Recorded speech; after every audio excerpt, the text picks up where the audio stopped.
Okay, so calorimetry, kind of a fun word here. So calorimetry, what this is the study of energy changes.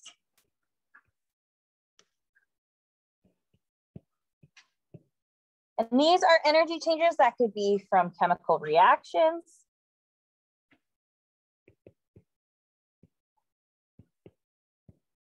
as well as from changes in states of matter.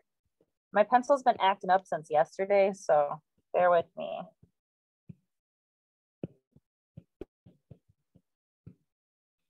And so remembering these changes in states of matter, this could be condensation or not evaporation, melting, freezing. So all of those 6 different types of changes that we talked about, we can figure out the energy associated with them using calorimetry.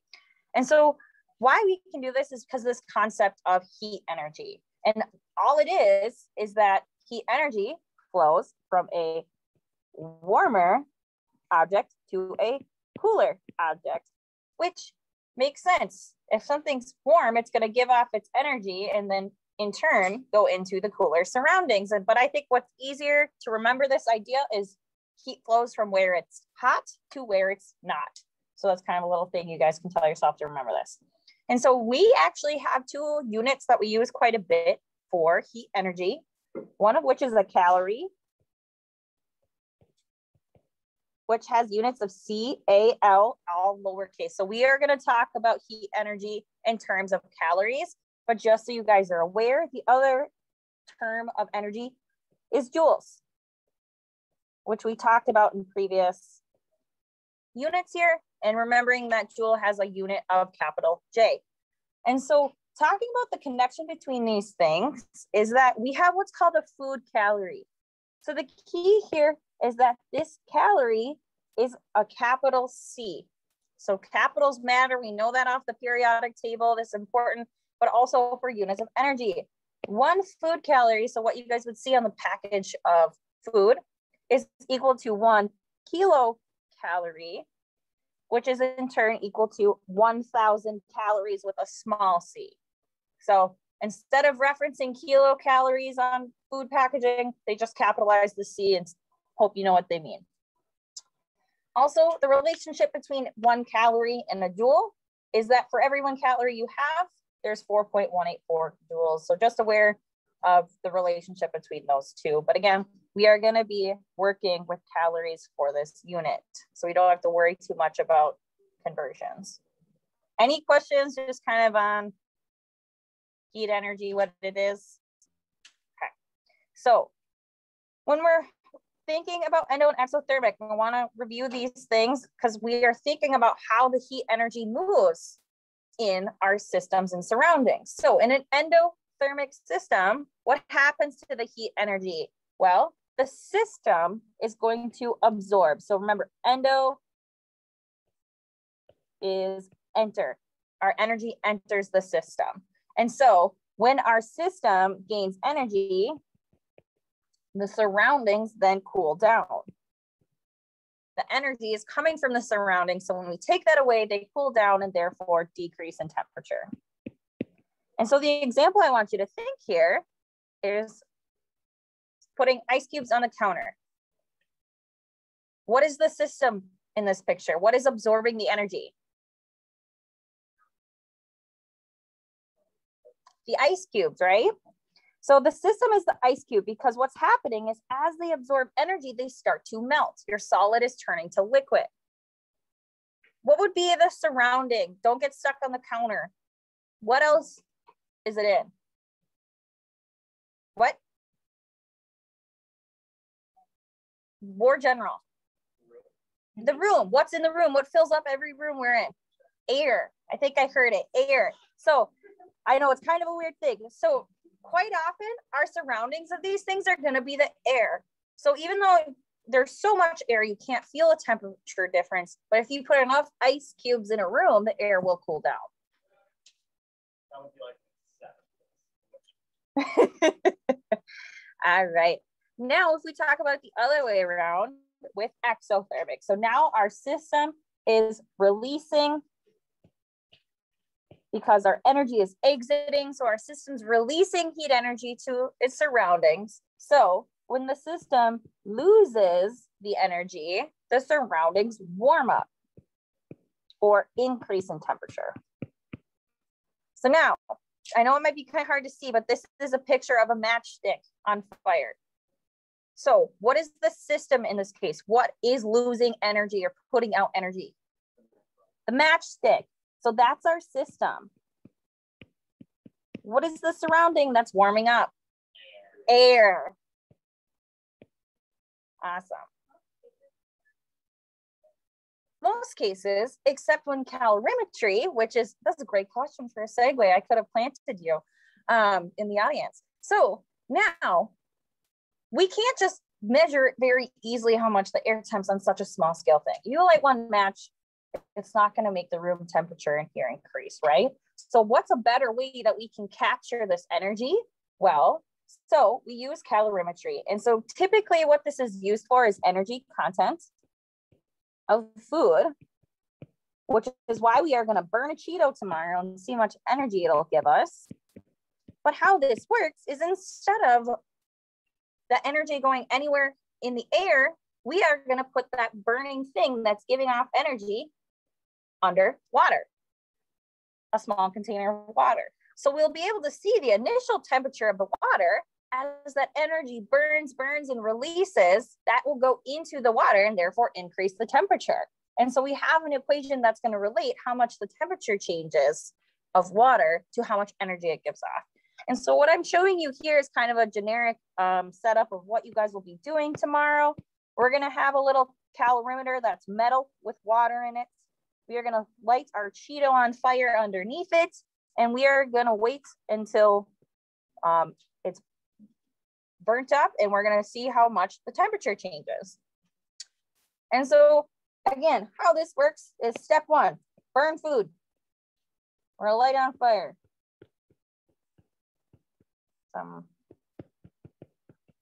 Our case, that'll be our Cheeto.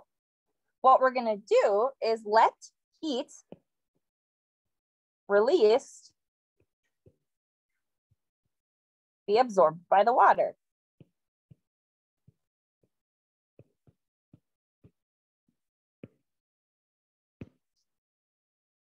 Once we do that, we are making sure that we are measuring the temperature change.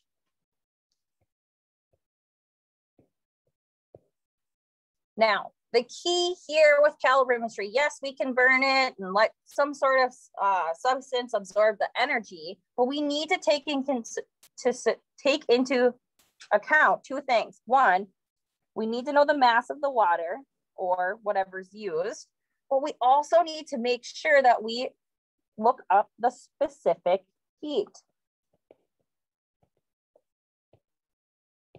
And so this is actually one of those terms that's named pretty well in chemistry, which doesn't always happen. But specific heat is the specific amount of heat that the water has the capacity to absorb. So there's a certain rate pretty much that water can absorb at, and we call that specific heat. So depending on if we're using different states of water, you have to pay attention if it's solid, liquid, gas. If we're talking about metals, they're going to have a different capacity to absorb energy. And so this is kind of summarizing these different values. So our heat capacities are going to have units of calories over grams times degrees Celsius. If we're just focusing on liquid water, notice how liquid has the highest heat capacity compared to the other states. What this is saying is that it takes more energy to heat up a gram of liquid water than it does a gram of solid or gas. Now, when we're comparing these values of water to things like metals, which one's larger? Which has a larger heat capacity? The water or the types of metals? The water. So thinking about this, what this means, it takes more energy to heat up water than it does metal. Okay, metal doesn't take much to heat it up. Does that make sense? Because what do we use a lot of metals for? Cooking, right? we like how easily they heat up because then we can make our eggs in under 2 minutes when we are trying to get out the door. So thinking about these values, think of it as the ability for these things to start heating up. So does it take more energy to heat up liquid water or to heat up ice? In this case, we decided it's liquid water. Does it take more energy to heat up metal or liquid water? Also liquid water. So this value here, we are going to be using liquid water in our calorimeter. So we are going to be using that quite a bit, but it's very nicely happens to be 1 calorie per gram times degrees Celsius. So throwing math at you guys now. So these are the equations you'll use. They're practically the same exact equation, except instead of an S here, you have a C here. Those mean the same exact thing, depending on what source you use. Some use S's, some use C's. That just is your specific heat value. So that S or C is specific heat, which in our case are going to have units of calories over grams times degrees Celsius. So I'm writing the units in parentheses there.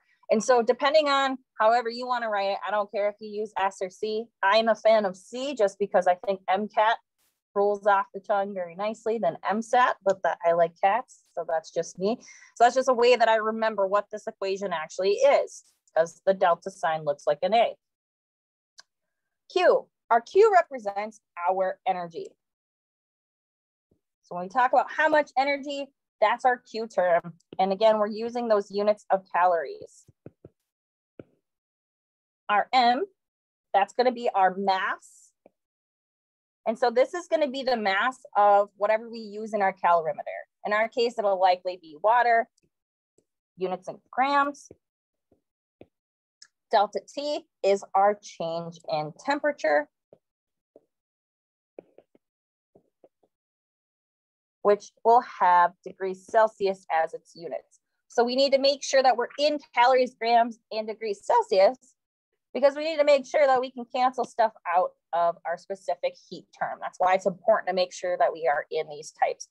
So just make sure that you guys know that different substances have different values for this S or C. So it's important to consider what we're using. We are likely going to be using water. And so one thing is just note that we already know this, but water has a pretty high specific heat. And so one thing to think about this is like even a real life example is when spring is coming around the corner.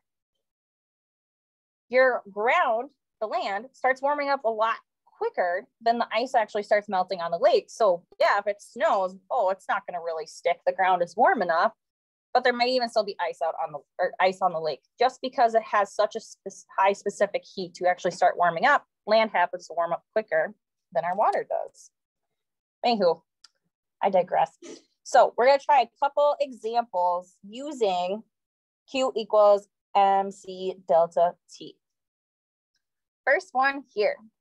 So this one's asking how much heat must be added to an 8.21 gram sample of gold to increase its temperature. So for these problems, I always like to write my equation, Q equals MC delta T. And then I'm going to list out my terms so I can figure out which one's unknown. So it says how much heat must be added to an 8.21 gram sample of gold.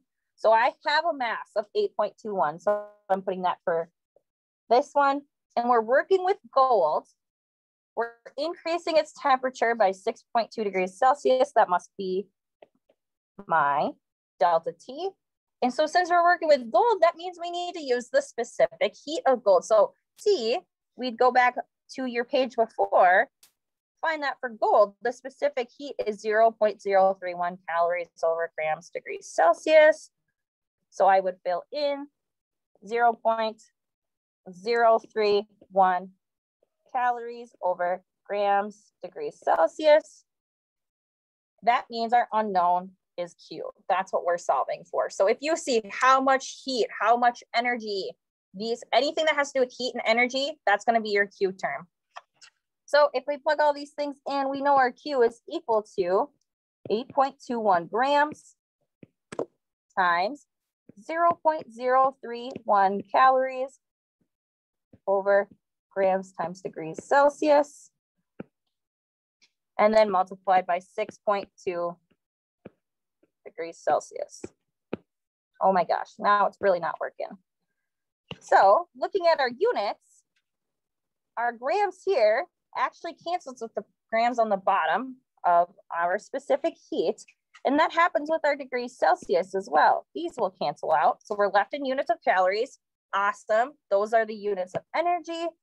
So if we multiply these things together, you guys should get 1.6 calories.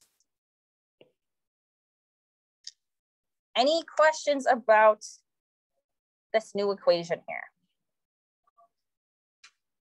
All right. So what we're doing is we're figuring out how much energy we need to increase gold by 6.2 degrees Celsius. So this next one here, we are working with a sodium iodide solution. And so looking through this problem, I know I'm going to use my equation here. So I'm going to get this set up.